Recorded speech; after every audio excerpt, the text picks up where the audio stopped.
যেদিন বিবাহ তাহার পরদিনই মহামায়া বিধবা হইয়া গেল। এই দুর্ঘটনায় বিধবা অতিমাত্র শোক অনুভব করিল না এবং রাজীবও মহামায়ার অকস্মাৎ বিবাহ সংবাদে বজ্রপাত হইয়াছিল। এমনকি কিঞ্চিৎ প্রফুল্ল বোধ করিতে লাগল, কিন্তু সে ভাব অধিকক্ষণ স্থায়ী হইল না। দ্বিতীয় আর একটা বজ্রঘাতে রাজীবকে একেবারেই ভূপাতিত করিয়া ফেলিল। সে সংবাদ পাইল শ্মশানে আজ ভারী ধূম, মহামায়া সহমিতা হইতেছে।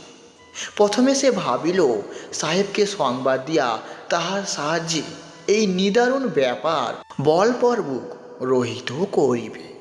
তাহার পরে মনে পড়িল সাহেব আজই বদলি হইয়া সোনারপুরে রওনা হইয়াছে। রাজীবকে সঙ্গে লইতে চাইয়াছিল, কিন্তু রাজীব 1 মাসের ছুটি লইয়া থাকিয়া গেছে।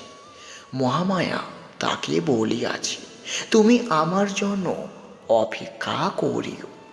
সে কথা সে কিছুতেই লঙ্ঘন করিতে পারে না।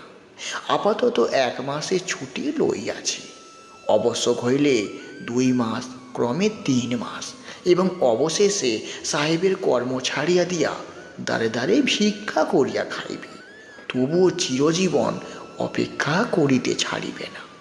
রাজীব যখন পাগলের মতো ছুটিয়া হয় আত্মহত্যা নয় এমন একটা কিছু করিবার উদ্যোগ করিতেছে, এমন সময়ে সন্ধ্যাকালে মুষলধারায় বৃষ্টির সহিত একটা প্রলয় ঝড় উপস্থিত হইল। এমনই ঝড় যে রাজীবের মনে হইল বাড়ি মাথার ওপর ভাঙিয়া পড়িবে। যখন দেখিল বাহ্য প্রকৃতিতেও তাহার অন্তরের অনুরূপ একটা মহাবিপদ উপস্থিত হইয়াছে, তখন সে যেন কতটা শান্ত হইল। তাহার মনে হইল সমস্ত প্রকৃতি তাহার কোনো অনুরূপ প্রতিবিধান করিতে আরম্ভ করিয়া দিয়াছে। সে নিজে যতটা শক্তি প্রয়োগ করিতে ইচ্ছা করিত মাত্র, কিন্তু পারিত না। প্রকৃতি আকাশ পাতাল জুড়িয়া ততটা শক্তি প্রয়োগ করিয়া কাজ করিতেছে। এমন সময় বাহির হইতে সবলেকে দ্বার ঠেলিল। রাজীব তাড়াতাড়ি খুলিয়া দিল।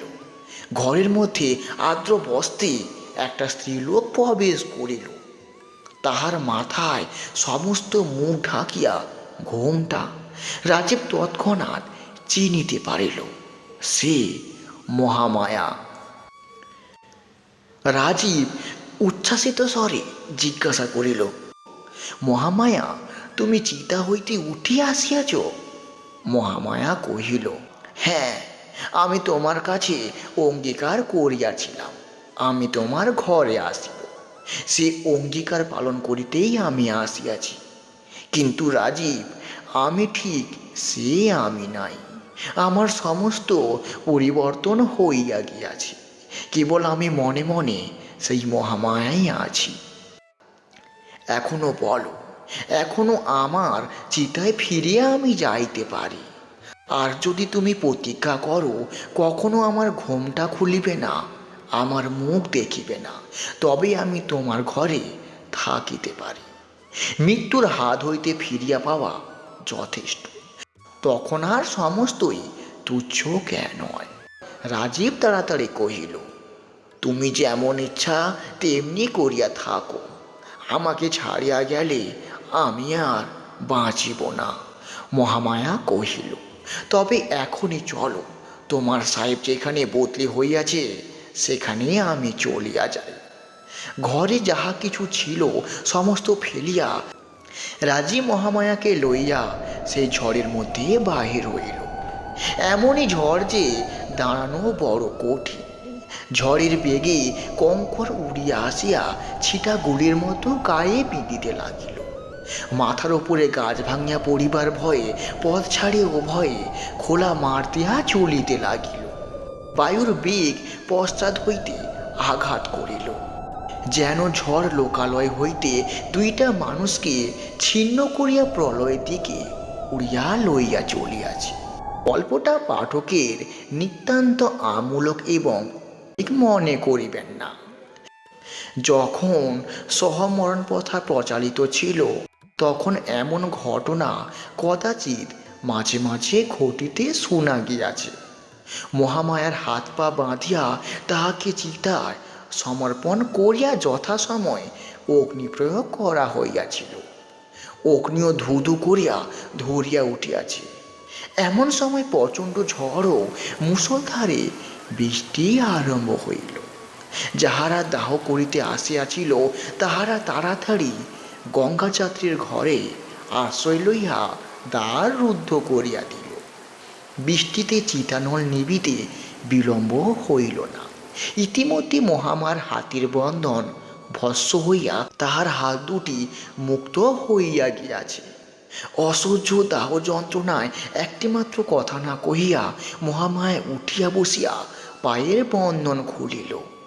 তাহার পরে স্থানে স্থানে দগ্ধ বস্ত্রখণ্ড গাত্রে জড়াইয়া উলঙ্গপ্রায় মহামায়া চিতা হইতে উঠিয়া প্রথমে আপনার ঘরে ফিরিয়া আসিল।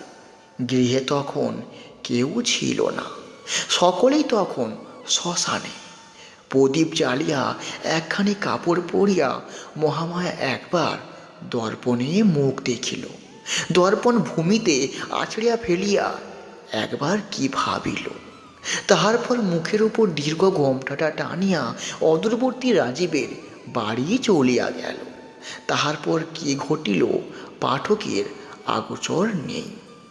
মহামায়া এখন রাজীবের ঘরে, কিন্তু রাজীবের জীবনে কোনো সুখ নাই, অধিক নয়। উভয়ের মধ্যে কেবল একখানি মাত্র ঘোমটার ব্যবধান। কিন্তু সেই ঘোমটাটুকু মৃত্যুর ন্যায় চিরস্থায়ী, অথচ মৃত্যুর অপেক্ষা বড় যন্ত্রণাদায়ক। কারণ নৈরাশ্যে মৃত্যুর বিচ্ছেদ বেদনাকে কালক্রমে আষাঢ় করিয়া ফেলে। কিন্তু সেই ঘোমটার বিচ্ছেদটুকুর মধ্যে একটি জীবন্ত আশা প্রতিদিন যেন প্রতি মুহূর্তে পীড়িত হইতেছে। একে মহামায়ার চিরকালই একটা নিস্তব্ধ নীরব ভাব আছে। তাহাতে এই ঘোমটার ভিতরকার নিস্তব্ধতা দ্বিগুণ যেন দুঃসহ বোধ হয়। সে যেন একটা মৃত্যুর মধ্যে আবৃত হইয়া বাস করিতেছে। এই নিস্তব্ধ মৃত্যু রাজীবের জীবনকে আলিঙ্গন করিয়া প্রতিদিন যেন বিষণ্ণ করিতে লাগিল। রাজীব পূর্বে যে মহামায়াকে জানিত তাহাকে হারাইল এবং তাহার সেই শৈশব সুন্দর স্মৃতিকে আপনার সংসারে প্রতিষ্ঠিত করিয়া রাখিবে। এই ঘোমটাচ্ছন্ন মূর্তি চিরদিনই পার্শ্বে থাকিয়া নীরব তাহাতেও বাধা দিতে লাগিল। রাজীব ভাবিত, মানুষে মানুষে স্বভাবই যথেষ্ট ব্যবধান আছে। বিশেষত মহামায়া পুরোনা বর্ণিত কর্ণের মতো সহজ কবচধারী। সেই আপনার স্বভাবের চারিদিকে একটা আবরণ লইয়া জন্মগ্রহণ করিয়াছে। তাহার পর মাঝে আবার যেন আর একবার জন্মগ্রহণ করিয়া আবার একটা আবরণ লইয়া আসিয়াছে। আরোহ পার্শ্বে থাকিয়া সে এত দূরে চলিয়া গিয়াছে যে রাজীব যেন তাহার নাগাল পায় না। কেবল একটা মায়াগণ্ডির বাহিরে আসিয়া অতৃপ্ত হৃদয়ে এই সূক্ষ্ম অথচ অটল রহস্যভেদ করিবার চেষ্টা করিতেছে। এমন করে এই দুই সঙ্গীহীন একক প্রাণী কতকাল একত্র যাপন করিল। একদিন বর্ষাকালে শুষ্ক দশমীর রাতে প্রথম মেঘ কাটিয়া চাঁদ দেখা দিল। নিষ্পাত জ্যোৎস্নারাত্রি সুপ্ত পৃথিবীর শিয়রে জায়গা বসিয়া রহিল। সে রাত্রে নিদ্রা ত্যাগ করিয়া রাজীবও আপনার জানালায় বসিয়াছিল। গ্রীষ্মকৃষ্ট বন হইতে একটা গন্ধ এবং ঝিলির শান্তবর তার ঘরে আসিয়া প্রবেশ করিতেছিল। রাজীব দেখিতেছিল অন্ধকার তরুণী শ্রেণীর প্রান্তে শান্ত সরোবর একখানি মার্জিত রূপার পাত্রের মতো ঝকঝক করিতেছে। মানুষ এরকম সময় স্পষ্ট একটা কোনো কথা ভাবে, কিন্তু বলা বড় শক্ত। বনের মতো একটা গন্ধোচ্ছ্বাস দেয়, রাত্রির মতো একটা ঝিলিধ্বনি করে। রাজীব কি ভাবিল জানি না, কিন্তু তাহার মনে হইল আর যেন সমস্ত পূর্ব নিয়ম ভাঙিয়া গিয়াছে। আজ বর্ষা রাত্রি তাহার মেঘবরণ খুলিয়া ফেলিয়াছে, এবং আজিকার এই নিশিথিনীকে সেকালের সেই মহামায়ার মতো নিস্তব্ধ সুন্দর এবং সুগম্ভীর দেখাইতেছে। তাহার সমস্ত অস্তিত্ব সেই মহামায়ার দিকে একযোগে ধাপিতে লাগিল। স্বপ্নচলিতের মতো উঠিয়া রাজীব মহামায়ার শয়ন মন্দিরে প্রবেশ করিল। মহামায়া তখন বাচ্চাদের মতো ঘুমাইতেছিল। রাজীব কাছে গিয়া দাঁড়াইল, মুখ নত করিয়া দেখিল মহামায়ের মুখের উপর জ্যোৎস্না হাসিয়া পড়িয়াছে। কিন্তু হায়, এ কি! সে যে চিরপরিচিত মুখ কোথায়? তাহার নিষ্ঠুর লেলিনহান রসনায় মহামায়ার বাগগণ্ড হইতে কিয়দংশ সৌন্দর্য একেবারে লেহন করিয়া লইয়া আপনার ক্ষুধার জন্যে রাখিয়া গেছে। বোধ করি রাজীব চমকাইয়া উঠিয়াছিল। বোধ করি একটা অব্যক্ত ধ্বনিও তার মুখ দিয়া বাহির হইয়া থাকিবে। মহামায়া চমকিয়া জাগিয়া উঠিল, দেখিল সম্মুখে রাজীব। তৎক্ষণাৎ ঘোমটা টানিয়া শয্যা ছাড়িয়া একেবারে উঠে দাঁড়িয়া গেল। রাজীব বুঝিল এইবার বজ্র উদ্যত হইয়াছে।